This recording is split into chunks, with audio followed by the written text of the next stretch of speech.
Good morning. Happy Friday.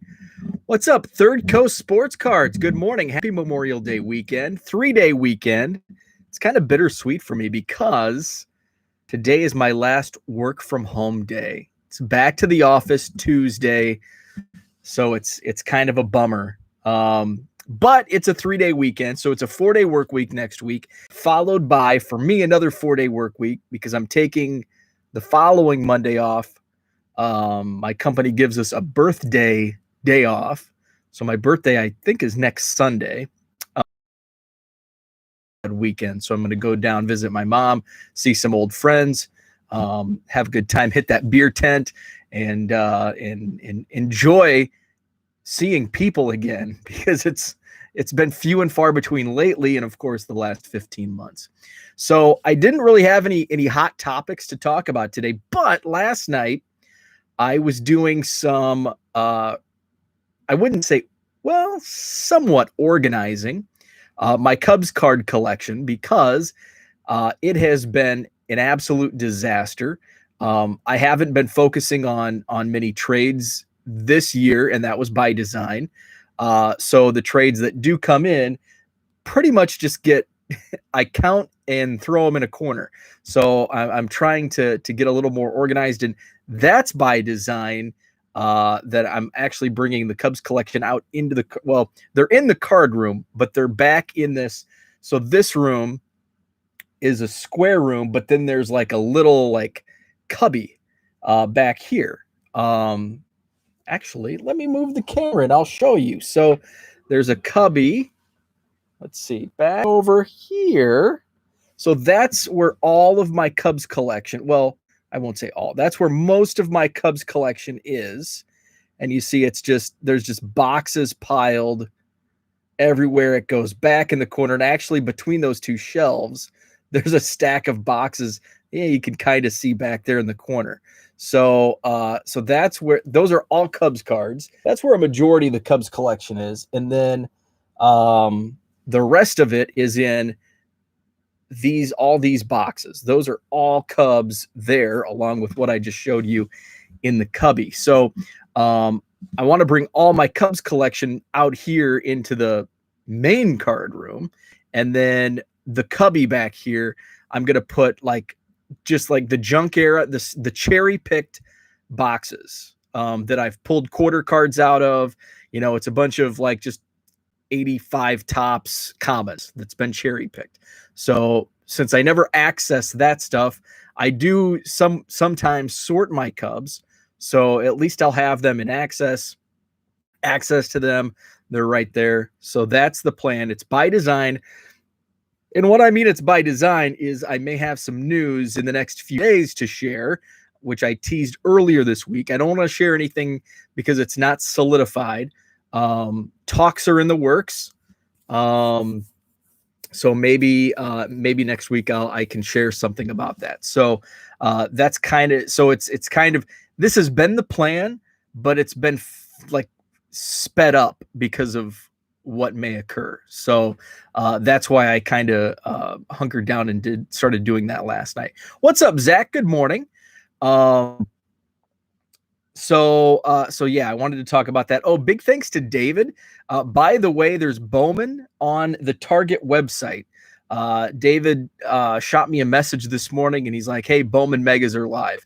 And I bought plenty of Bowman. So I bought 3 hobby boxes of Bowman. Then I bought 3 retail boxes, which are supposed to be delivered today. I'm not holding my breath because the tracking still hasn't updated. They departed New Berlin, Wisconsin yesterday, but there hasn't been a scan since. I bought, let's see, I got 10 boxes from 10 blasters from Tops.com and 6 blasters from Target. The Target blasters is shipped, I think they're supposed to arrive, Tuesday. So I've got plenty of Bowman. But the mega boxes, that's been my favorite rip since 2018. And I've probably talked about my history with Bowman Mega. The first time I saw them, I think 2016 was the first year. And I really didn't. 2016, I was heavily doing hobby boxes and ripping and flipping. I wasn't doing much retail in 2016. 2017, I had kind of drifted away from hobby boxes, and I was doing more retail in 2017. And I bought a bunch of Bowman. And then, like a couple weeks later, I see these newer looking boxes, and I wasn't like buried in the hobby at that point in time like I am now. So I wasn't up on new products and stuff, and I just thought it was another box of Bowman. Like, I just thought, oh, it's just because they called it a mega box. So I'm like, oh, it's just Bowman, but you get more packs and it costs more money. And that wasn't the case. And I looked it up, and a few days later, because I had gone into Target and I saw like a bunch of these mega boxes on the shelf. And I'm like, yeah, it's just Bowman. It's just another box of Bowman. I bought plenty. I've opened plenty. Don't want to do it. Read up on it, went back to Target. A couple days later, poof, they were gone. So I'm like, oh shoot. And that was the Ohtani year, where now those boxes are like $200, those mega boxes. One of the vendors that was set up at my show had some old mega boxes sealed that he was selling. And I think he had like $180 on the 2017 mega box. So in 2018, I was like looking, and by this time they're like, since 17 was hot with Ohtani, the 18 boxes were super hot. And I think I'm getting my years mixed up now. I think in 2018, I didn't find any on my shelves. I think maybe I found 4 boxes, and I went to like multiple stores like every day of the week. This was like the very first time that flippers beat me to it, that there were flippers. We're talking 3 years ago. So it was well before the pandemic. And I was going, because my local Target is just down the road in my office. So I was going at lunch. I was checking Target at lunch.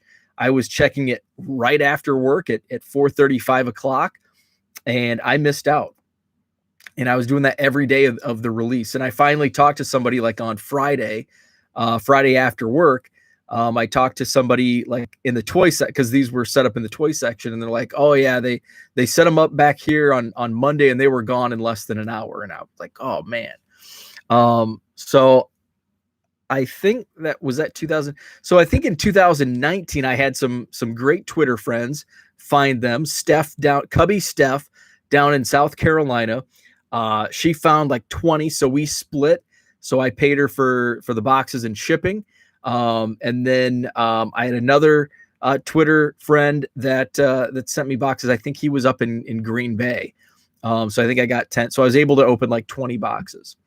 And then last year I just got lucky, and the vendor did a sneak play on the guys waiting, and I was able to catch the vendor after all the people waiting left, and I was able to get 20 mega boxes last year. What's up, Jeremy? Good morning.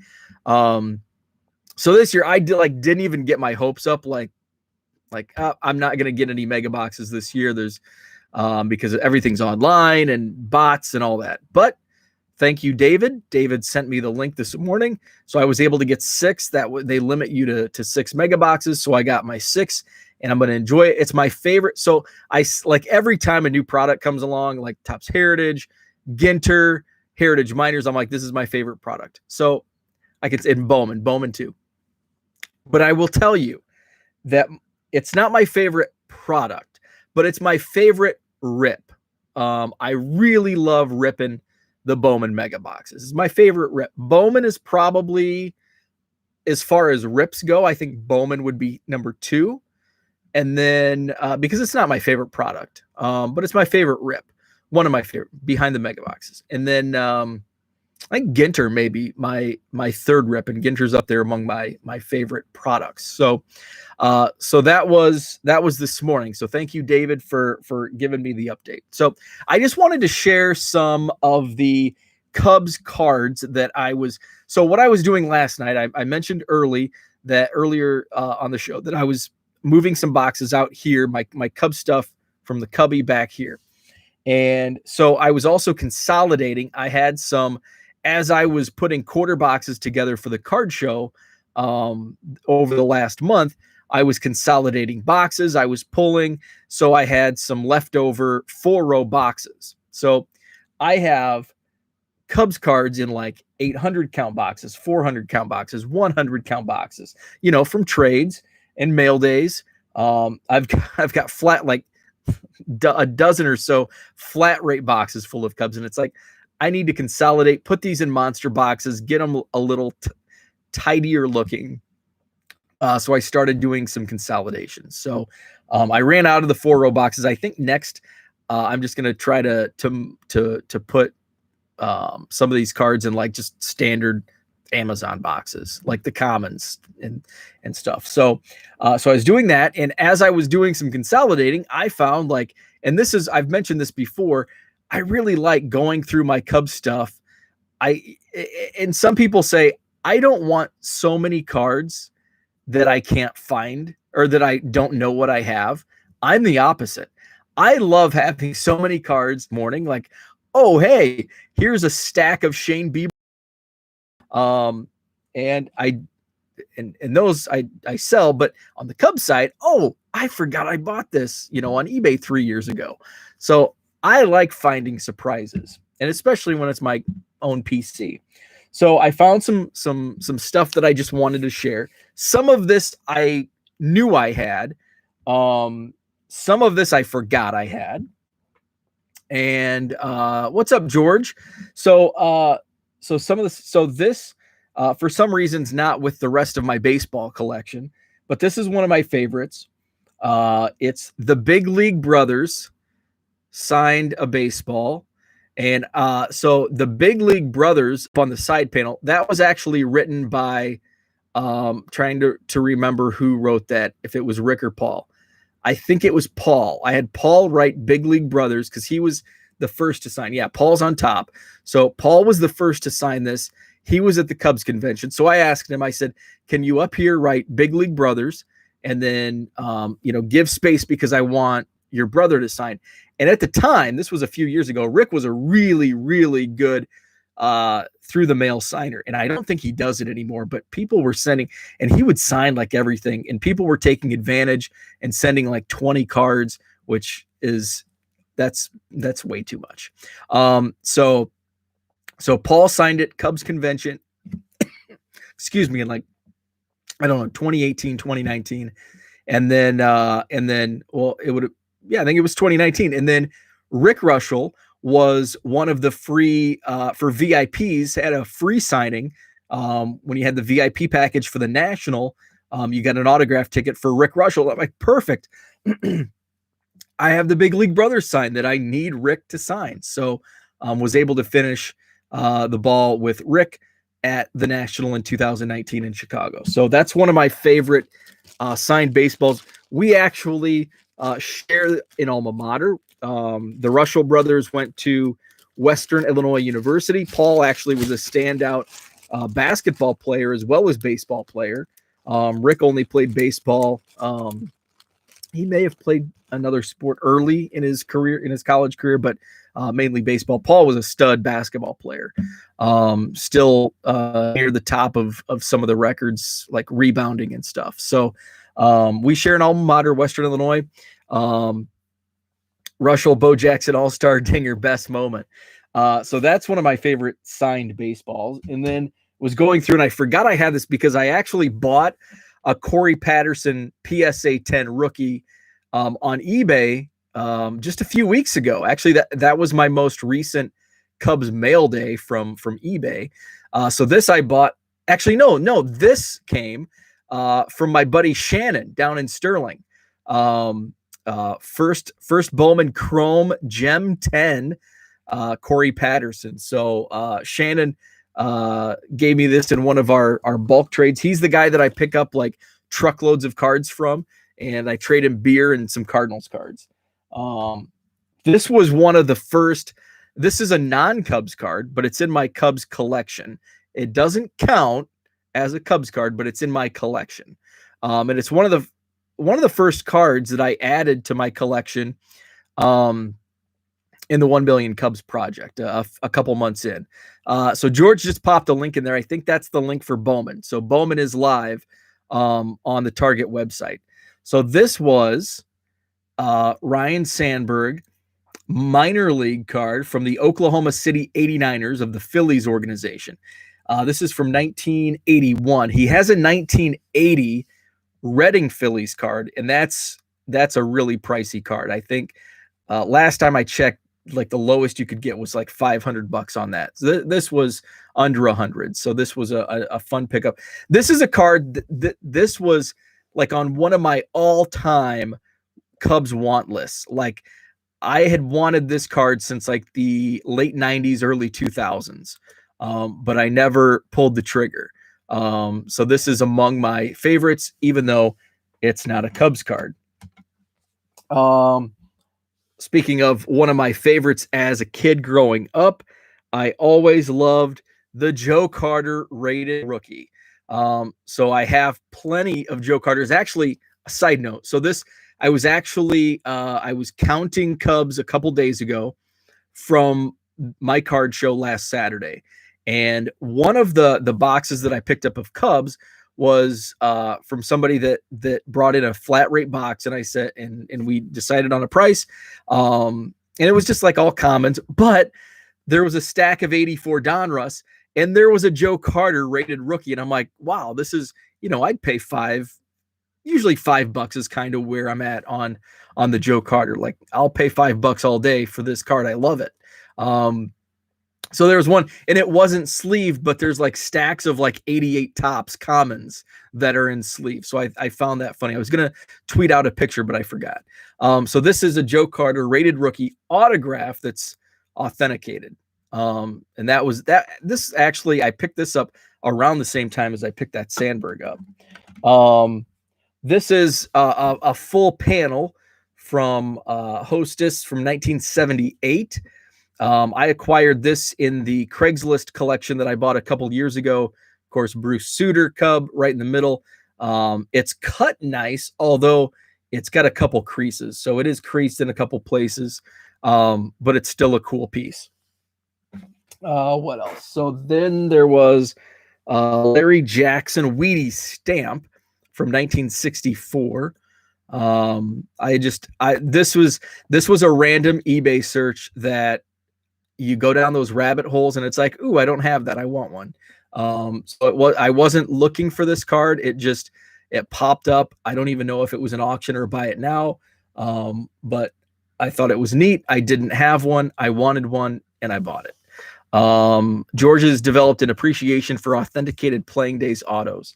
Yeah, they're pretty cool. I've kind of started liking slabs.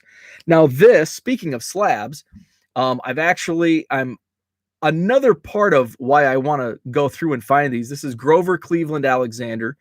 And I'm not sure what this is. It's a blank back. It's from, I think, 1922. So I'm going to submit to SGC a bunch of these pre-war cards. So I probably have about a dozen that I'm going to submit. So this is one of them. And this is one that I actually forgot I had. There's another one. Where is it at? Here's a couple more. So this, and now that I look at it closer, I don't know if this is authentic.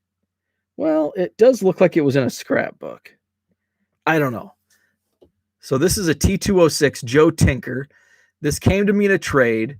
I think Paul in Louisiana sent me this a couple of years ago. And he said he's pretty sure it's authentic. But so this is something that I've always wanted since I received it. What's up, Herman? This is something that I've wanted to send in just for authentication purposes. Joe Tinker, T206. As I kind of look at the front, it looks like an old reprint, but then the back, the back looks like authentically old, like it was in a scrapbook. So I'm thinking it is authentic, but I do have questions. So I want to send this to SGC just to make sure it is authentic. Here's another, I think this is a T205. And this is Harry McIntyre. Yeah, Harry McIntyre. Do I know what an original sells for? I do. Of the Joe Tinker, I don't. I looked it up. I looked it up a couple years ago, and it was a couple $100, like $200 maybe. But I haven't looked. That was before prices went up. Prices, I don't know. I don't know where it's at. I actually did a search last night on eBay for pre-war, and I was just doing auctions, so there was a lot less. But there were just like hardly any pre-war Cubs on eBay in the search that I did. Let's keep it vintage because I've got some more vintage here. Well, this isn't vintage, but this was among the tops on my want list. This is a Topps Heritage Auto of the Lou Brock rookie card that's autographed. This was one of my favorite pickups. This is from 2002. So this is pretty old. Almost 20 years old. So that was a fun one. I actually have an Ernie Broglio Topps Heritage Certified Auto. It was actually, I think, in the same box. I should have pulled that out as well. And then you can't go wrong with 52 Topps. So here's Bob Addis, 52 Topps. I want to gather my 52 Topps to put together the set. I don't know what I'm missing. So I've got to look at a checklist in Joe Hatton, because I'll pick basically with 52 Topps, I'll pick up singles if they're priced right at card shows. And I've received some in trades, so I really don't know what I have. George says, speaking of prices, looked at my wax today. I've lost like 400 in the last few weeks. Ouch. Let's see. I thought I had another pile. I do. Okay. So let's do some more vintage. So these are exhibits. I love exhibits. This is Charlie Holliker. And I know Mark mentioned in a previous chat when I was talking about exhibits, because I picked up a couple at the Wisconsin Dells show 2 weeks ago, that you can tell by, I think, the writing or something. You can tell the year. So I picked these up at, I think, the National. Here's Bill Killefer. I love this. I love the background. I like the catcher's gear. This is just a really cool card. I picked these up either at I think it was the Chicago Sports Spectacular, not the National. So that's a cool card. I need to put this with my Red Heart and my game used cleats. I wonder if I can picture match those cleats. I have a pair of game used cleats of Hank Sauer. So here's an old exhibit. Eddie Waitkiss. And they made exhibits, I think, from like 1927 to like 1954 or something. This is Peanuts Lowry, real name Harry. Andy Pafko, who is card number 1 in the 1952 Topps set, but not with the Cubs, with the Dodgers. Here's Gene Baker. And Gene was actually supposed to be the first black player for the Chicago Cubs, but he was injured, and that paved the way for Ernie Banks. And this is an older one. So this is actually marked 1927. This is Charlie Grimm, who later managed the Cubs. Here he is as a player, 1927. So those are some exhibits I picked up. One of my favorite trades, actually it wasn't a trade, he gifted these cards to me, was a gentleman who came up from Alabama, and he said, I have a bunch of Cubs cards that I want to give you, and I'm going to be making a business trip to Madison. He's a consultant for in like the IT business, and said, cool, yeah, let's meet up.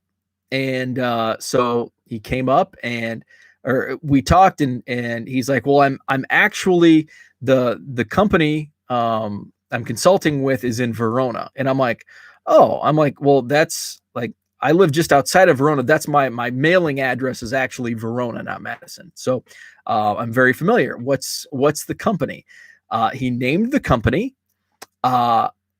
It's a company that I can see from my backyard. It's a microchip plant that it's a small facility that you can actually see it from my backyard. It's literally 2 blocks away. 1 block down, 1 block. It's actually a block and a half away. It's actually where I talked yesterday about my wife's art. It's the truck driver, the semi truck driver, didn't want to enter our neighborhood, so that's actually it was at this plant, this facility that he pulled into their driveway, and that's where we unloaded the art for my wife. So he called it serendipity. So I did a blog post on it. It was great. So he hand delivered these and they were cards from like his childhood from the 60s. So he came over, and it was I actually had the day off. It was a Friday. My wife and I and some friends, we were going up to Door County that weekend.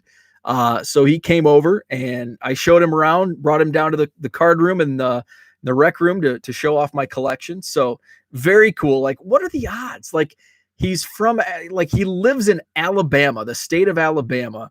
He's in Madison, Wisconsin on business. He has Cubs cards, and the company he's consulting for is literally within eye shot, a block away from my house. Just serendipity is the word. So it wasn't just vintage.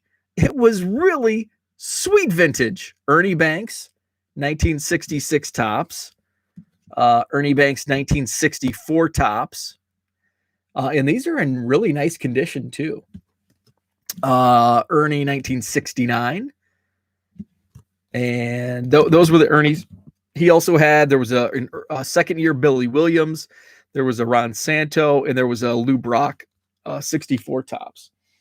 So that's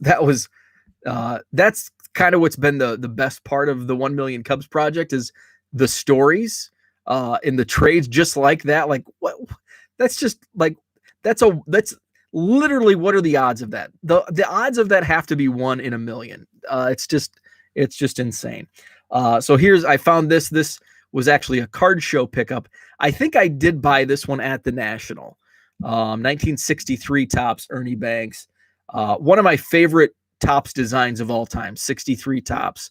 The original second photo design. The really cool card. Really, really like 63 tops. And then finally, one more left. It's newer. This is actually one, and surprisingly, it's my PC player. One I forgot I had. It's a stamp and coin of Javi Baez. Really cool. This is from 2015. So that's his, I'm trying to think when his rookie year was. 14, I think. His rookies were in 14. So, and this is numbered to 50. It's a quarter with I think a Puerto Rican stamp. Oh, nope, it's a U.S. stamp. It's a U.S. stamp, World Columbian Stamp Expo 1992, 29 center. Oh, 92 must be the year that he was born. So yeah, so the quarters from 1992 and the stamps from 1992, numbered to 50. Very cool. I just got another message. Bowman is in stock. David sent me a message this morning. Mike that lives here in Madison, he used to hit Target up. He sent me a message this morning, and I just got another text that Bowman is in stock. So, and by the way, George posted the link. So it sounds like they're still available. I bought my Bowman Megas at about 6:30 this morning. You got one with a Puerto Rico patch. Yes, I do. I absolutely do. So yeah, so check up in the chat. George has the link to Target's website. Bowman is in stock. So just wanted to show off some of the stuff that I was going through last night. This weekend, Memorial Day weekend, be safe out there, have fun, 3-day weekend. I'm gonna hunker down. It's another cold, rainy day. So I work today, and then I'm gonna hunker down and get more organized. I've got a lot of work to do, moving boxes around, and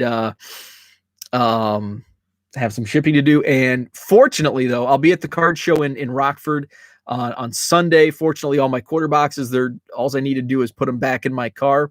So if you're in the area, if you're in southern Wisconsin, northern Illinois, heck, drive from Iowa or Indiana, Rockford, it's at the Forest Hills Lodge in Loves Park, which is just outside of Rockford. 10 to 4 on Sunday.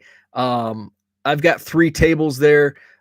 Buddy of mine, Jason from Twitter, he's going to be there. So I think Jason's at a table next to me. I've got a horseshoe, so I've got 3 tables for my quarter boxes. And then my new buddy, Mark here in Madison, he's been a vendor at my show.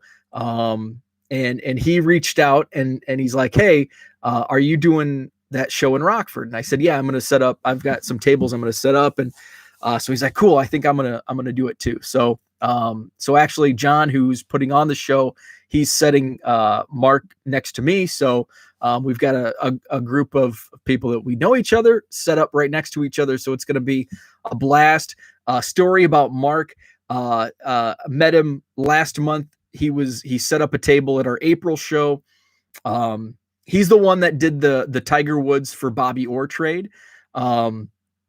So the first show, my friend Scott, who worked for the Cubs, he was in the scouting department for like 30 years for the Chicago Cubs. He came up from the suburbs to my April show, and we were walking around just chatting. He was telling me some Cubs stories from his days. And we get to Mark's table, and Scott points out baseball, and it's signed by Gary Scott. And I said, is that a Gary Scott signed baseball? And he's like, yeah, you're like only the second person today that's known who Gary Scott is. And I'm like, well, of course, he was like the next Ron Santo in 1991. So I'm like, are you selling it? And I asked that because he had some stuff. He's a big Chicago fan, and he had some stuff with a price tag, but he inflated the price because he doesn't want to sell it. It's his PC. And I'm like, are you selling it? He said, yeah, $10. And I'm like, sold. Like, I don't have a Gary Scott autograph baseball. So that was a fun part of the show. He came back for our May show last weekend, so got to talk with him more. So we've been chatting. I got him on Twitter. I'm like, hey, do you have Twitter? He's like, I think so, but I don't remember the password. So he created a new Twitter. So he's been engaging on Twitter. So it's really cool. That's what's the most fun about like doing the card show. Like, it hasn't been, it's like, let's do a card show, sell our cards, make some money. And then that's not even like, I would say that's second to everything else, but it's like way down the list, like 5th or 6th. The best part's like meeting these people and like gaining new friends in the hobby that never met before, and sharing our Cubs passion and Gary Scott knowledge. And so that's been just, meeting people, and especially it's probably more so because we've been locked away almost. It's a little dramatic, but we've been not able to engage in social activity for 15 months. So now that we are, makes it all that better. So very cool. So I'll be up down at Rockford on Sunday, 10 to 4, Loves Park, Forest Hills Lodge, bringing all my quarter boxes. And I'll have some more if you were at my show when I had my 15 quarter boxes set up. I'll have and I talked about scaling back, and I think I will scale back for my show in June in Madison. But I got 3 tables, so I'm taking everything to Rockford this weekend.